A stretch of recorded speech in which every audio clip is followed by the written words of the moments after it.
Hi guys, welcome back to my channel. In this video, we will have the third and last part of the book review Atomic Habits by James Clear that talks about how to build good habits and break bad ones.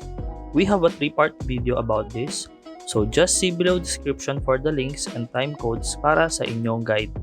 Kung bago ka sa channel na ito, I'm Eds, a Millennial Investor. In this channel, we will learn things about financial education, career planning, and personal development. So let's get started. From our first part ng book review na ito, na-share natin why tiny changes make a big difference.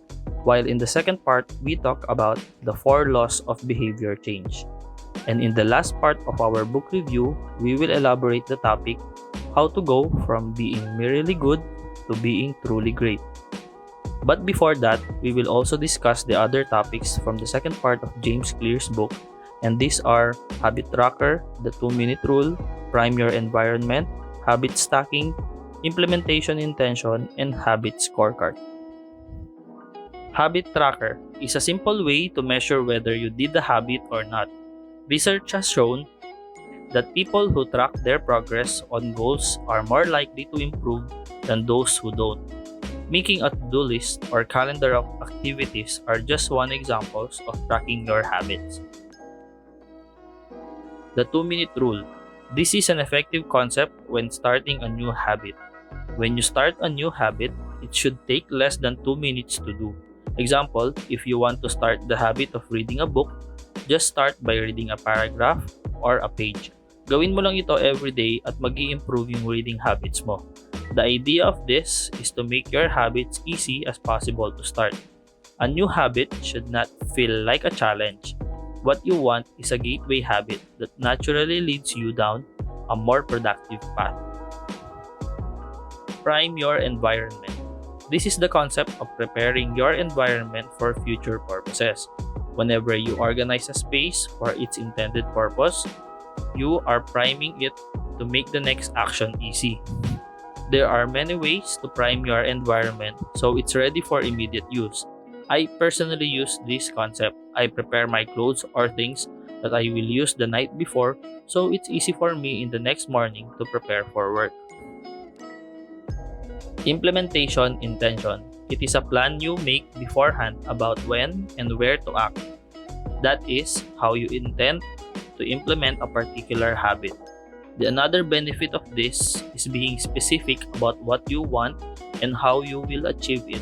Helps you say no to things that derail progress, distract your attention, and pull you off course. Habits stacking.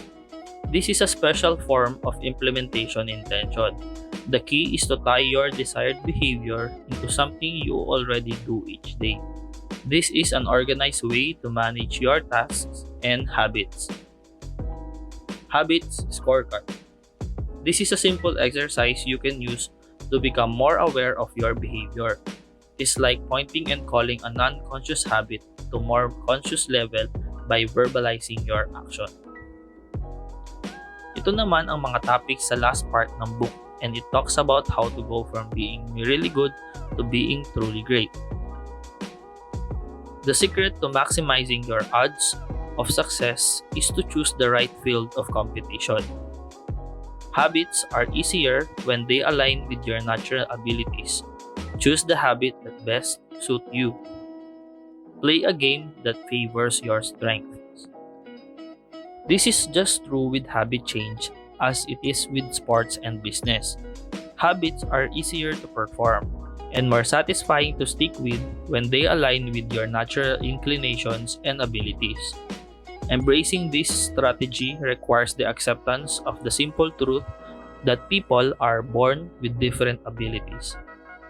The people at the top of any competitive field are not only well-trained, they are also well-suited to the task.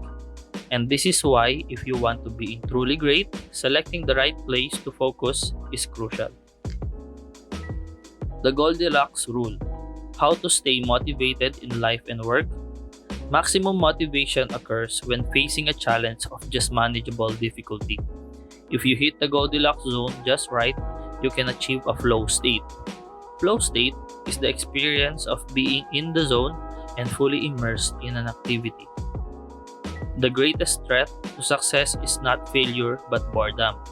Tasks or habits must not be too difficult or too easy for us to succeed in our goals.